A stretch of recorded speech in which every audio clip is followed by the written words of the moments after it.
قربانی کے ایام میں ایک اور حکم وہ متوجہ ہوتا ہے، وہ حکم یہ ہے، حضرت ام سلمہ رضی اللہ تعالی عنہ فرماتی ہے ان النبی صلی اللہ علیہ وسلم قال اذا رأيتم ہلال ذی الحج واراد احدکم ان یضحی فلیمسک عن شعرہ واظفارہ، رواہ مسلم۔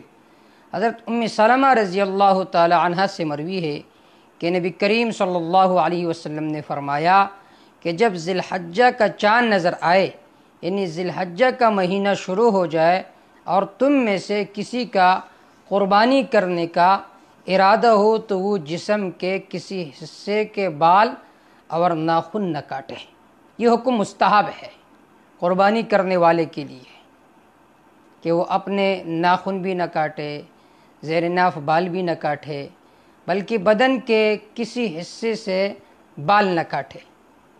لیکن یہ بات ذہن میں رکھ کے ایسا کرنا مستحب ہے، ضروری نہیں ہے، لہٰذا پہلے سے اس کام کا اہتمام کرنا چاہیے کہ جو زیر ناف بال ہے اس کو بھی صاف کرنا چاہیے، ناخن ہے اس کو بھی کاٹنا چاہیے، تاکہ ذی الحجہ کا چاند جب نظر آئے تو بہت زیادہ ناخن نہ بڑھے، کیونکہ اگر ناخن بہت زیادہ بڑھ جائے تو اس وقت اس کا رکھنا حرام ہے۔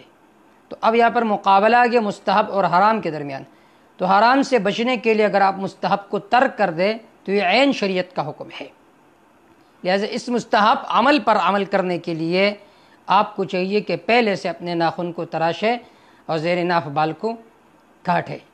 یہ حکم کیوں لازم ہے؟ حاجیوں کے ساتھ مشابہت اختیار کرنے کے لیے۔ حاجیوں پر لازم ہے کہ وہ قربانی کرنے سے پہلے نہ ناخن تراشے نہ زیر ناف بال کاٹے۔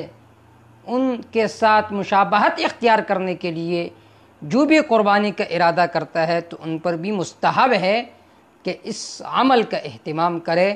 واللہ تعالی اعلم بالصواب۔